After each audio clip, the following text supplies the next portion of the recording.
অসাধারণ এই ইসমে আজম, শত্রুকে দমন করার অসাধারণ এই ইসমে আজম। প্রিয় দর্শক, সঠিক নিয়মে সঠিক পদ্ধতিতে এই ইসমে আজমটি পড়লেই শত্রু একেবারে দমন হয়ে যাবে। সে আর অত্যাচার অন্যায় করতে পারবে না। এমন করার দুঃসাহস তার আর হবে না। প্রিয় দর্শক, যে শত্রু অন্যায় অত্যাচার এমন ভাবে শুরু করেছে যে আপনি কঠিন মুসিবতের মধ্যে পড়ে গেছেন, কঠিন যন্ত্রণা, কঠিন কষ্ট, কিছুতেই সে এই অত্যাচার জুলুম কিছুতেই বন্ধ করছে না, সমানে জুলুম করেই চলেছে। আপনার উন্নতিতে বাধা সৃষ্টি করছে, আপনার কর্মক্ষেত্রে শত্রুতা শুরু করেছে। এইভাবে করে প্রকাশ্যে গোপনে ষড়যন্ত্র চক্রান্ত করেই চলেছে। প্রিয় দর্শক, কিছুতেই তাকে আপনি দমন করতে পারছেন না। প্রিয় দর্শক, এই অসাধারণ ইসমে আজমের আমল এতটাই উপকারী, ইনশাআল্লাহ শত্রু যতই শক্তিশালী হোক, এই অসাধারণ আমলের বরকতে অলৌকিক ফলাফল আপনি পাবেন। অর্থাৎ এই শত্রু এমন ভাবে দমন হবে যে সে সারা জীবন আপনার আর কিছুই করতে পারবে না। এমন দুঃসাহস আর কোনো কালে করতে পারবে না। আপনি একেবারে নিরাপদ হয়ে যাবেন। আর যদি কোনো রকম অন্যায় অত্যাচার জুলুম করার দুঃসাহস করে, তাহলে সে নিজেই বিপদে পড়বে। এমন পরিস্থিতি, এমন হালত তার সামনে আসবে, মহান রব্বুল আলামিনের ফজল এবং তিনার কারামে সে কঠিন পরিস্থিতির শিকার হবে। আর মহান রব্বুল আলামিনের ফজল এবং কারামে আপনার বিরুদ্ধে সে আসবে না। আল্লাহ পাক এই রকম পরিস্থিতির মধ্যে তাকে ফেলে দেবেন ইনশাআল্লাহ, এর মধ্যে কোনো সন্দেহ নেই।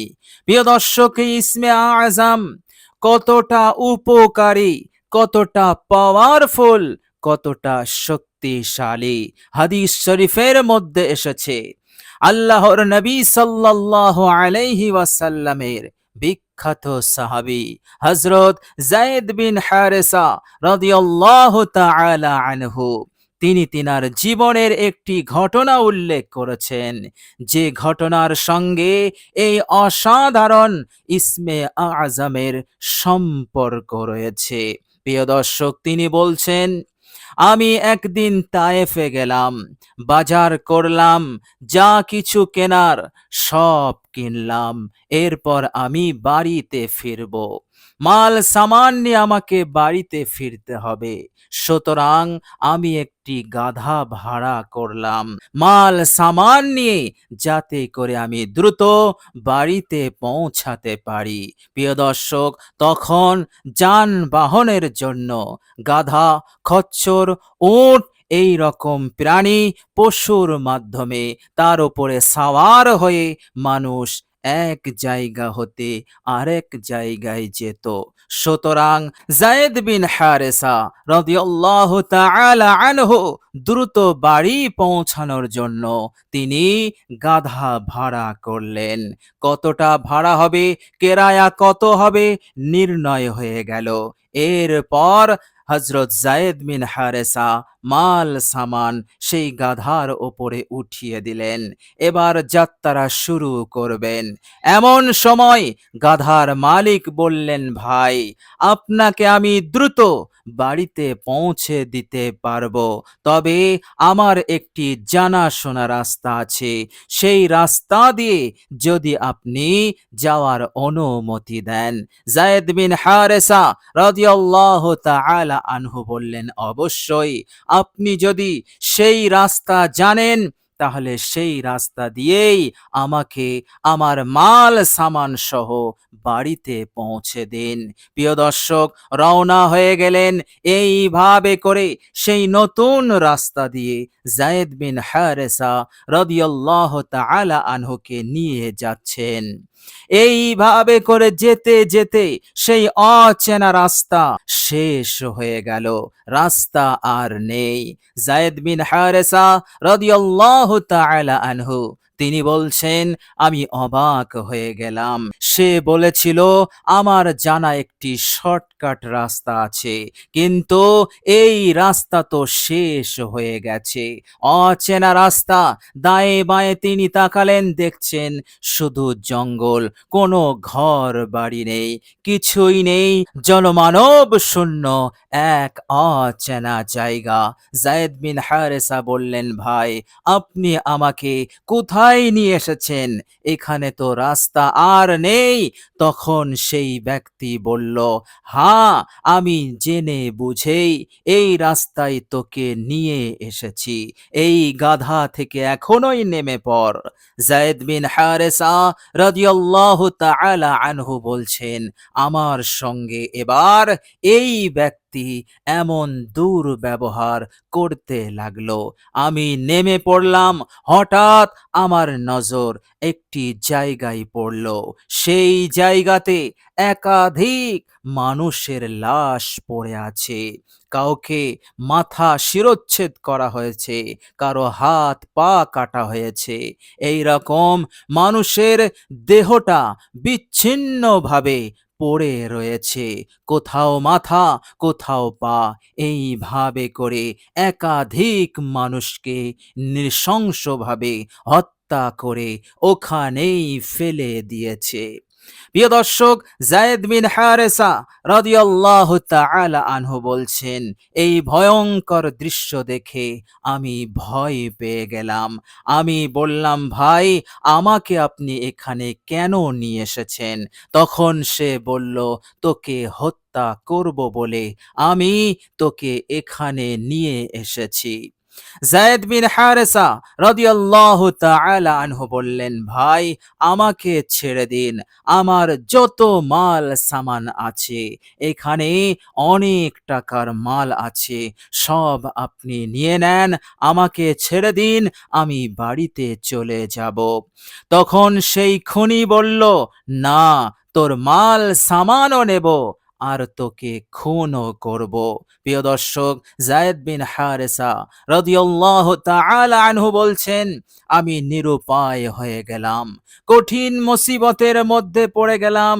যে শত্রু এতক্ষণ বন্ধু হয়ে সেজেছিল, কিন্তু তার আসল রূপ সে এবার প্রকাশ করলো।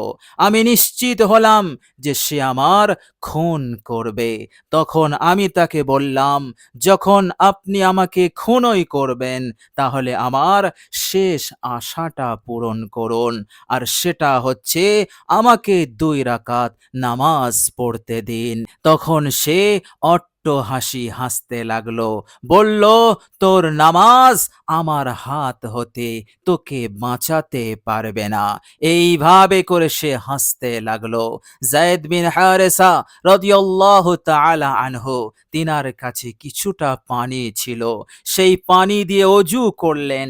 অজু করার পর 2 রাকাত নামাজ আদায় করলেন। 2 রাকাত নামাজ আদায় হয়ে গেল, সালাম ফিরালেন। এমন সময় সেই দস্যু, সেই খুনি, সে নাঙ্গা তলোয়ার নিয়ে তলোয়ার উঁচু করে খুন করার জন্য আগে বাড়তে লাগলো। তখন যায়েদ বিন হারেসা রাদিয়াল্লাহু তাআলা আনহু তিনি বলছেন, আমি তখন আল্লাহ পাককে ডাকলাম এই ইসমে আজম পাঠ করে। আমি বললাম, ইয়া আরহামার রাহিমিন। বাস এতটুকুই আমি পড়লাম। সঙ্গে সঙ্গে আমি আওয়াজ পেলাম, কে যেন বলছে, লা তাকতুল, ওকে হত্যা করিস না। প্রিয় দর্শক, এই আওয়াজ আমিও শুনলাম, সেই দস্যুও শুনল। হঠাৎ সে রুকে গেল। কে এমন কথা বলল? কে আমাকে রুখতে বলল? সে আবার খুঁজতে লাগলো। সে এবার এদিক ওদিক খুঁজতে লাগলো, কাউকে সে পেল না। প্রিয় দর্শক, এরপর সেই দস্যু আবারও প্রস্তুতি নিল, তাকে হত্যা করার জন্য আগে বাড়তে লাগলো। যায়েদ বিন হারেসা রাদিয়াল্লাহু তাআলা আনহু বলছেন, আমি আবারও পড়লাম, ইয়া আরহামার রাহিমিন। সাথে সাথে কে জানো বলল, লা তাকতুল, ওকে হত্যা করিস না। আবারও সে রুকে গেল। কে এমন কথা বলছে? সে আবারও খুঁজতে লাগলো, কাউকে পেল না। শেষে সে আবার আগে বাড়তে লাগলো হত্যা করার জন্য। আমি আবারও পড়লাম, ইয়া আরহামার রাহিমিন। সাথে সাথে আবারও জবাব আসলো, লা তাকতুল, ওকে হত্যা করিস না। এইভাবে করে যখন এমন আওয়াজ আমি তৃতীয়বার শুনলাম, হঠাৎ দেখলাম একজন মানুষ ঘোড়ার ওপরে সাওয়ার হয়ে আমার দিকে আসছে এবং তার হাতে আছে এমন এক অস্ত্র, যে অস্ত্রর মাথা দিয়ে আগুন বার হচ্ছে। সাথে সাথে সে আসলো, আসার পর সেই দস্যুকে এক আঘাতে হত্যা করলো এবং সেই দস্যু মাটিতে পড়ে গেল, ছটপট করে সে মারা গেল। হযরত যায়েদ বিন হারেসা রাদিয়াল্লাহু তাআলা আনহু বলছেন, সব ঘটনা আমার চোখের সামনেই ঘটলো। অবশেষে সেই বান্দা আমার কাছে আসলো এবং আমাকে সালাম করলো। আমি তার পরিচয় জানতে চাইলাম। তখন সেই ব্যক্তি বলল, আমি কোনো মানুষ নয়, আমি হচ্ছি আল্লাহ পাকের ফেরেশতা। তুমি যখন ইয়া আরহামার রাহিমিন বলে আল্লাহ পাককে ডাক দিয়েছ, আল্লাহ পাক আমাকে আদেশ দিলেন, আমার এক বান্দা কঠিন বিপদে পড়েছে, যাও তাড়াতাড়ি আমার বান্দাকে উদ্ধার করো।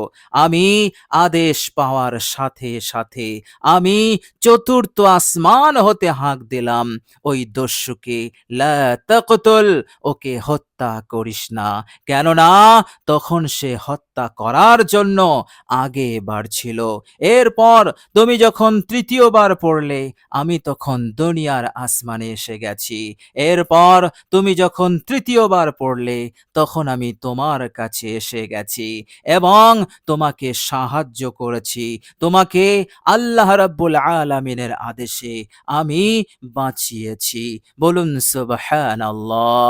প্রিয় দর্শক, এরপর চলে যাওয়ার সময় সেই ফেরেশতা বলল, হে আল্লাহর বান্দা, শুধু তুমি নও, আল্লাহ পাকের যে বান্দা ও বান্দি এইভাবে আল্লাহ পাককে ডাকবে, এই ইসমে আজম পাঠ করে, আল্লাহ পাক অবশ্যই তাকে সাহায্য করবে, নুসরত করবে। সুতরাং অসাধারণ এই ইসমে আজম আপনি পড়বেন মাত্র ৩ বার। শুরুতে অজু করবেন, অজু করার পর ২ রাকাত নামাজ পড়বেন। ২ রাকাত নামাজ পড়ে আপনি শুধু পড়বেন, ইয়া আরহামার রাহিমিন, ইয়া আরহামার রাহিমিন, ইয়া আরহামার রাহিমিন। ইনশাআল্লাহ শত্রু যেই হোক না কেন দুর্বল হয়ে পড়বে, শত্রু অন্যায় অত্যাচার বন্ধ করে দেবে। সারা জীবন আপনার কিছুই করতে পারবে না। আল্লাহ রাব্বুল আলামিনের ইচ্ছাতে আপনি বিজয়ী থাকবেন, প্রবল থাকবেন, আর শত্রু সব দিক হতে পরাজিত হবে ইনশাআল্লাহ। এর মধ্যে কোনো সন্দেহ নেই।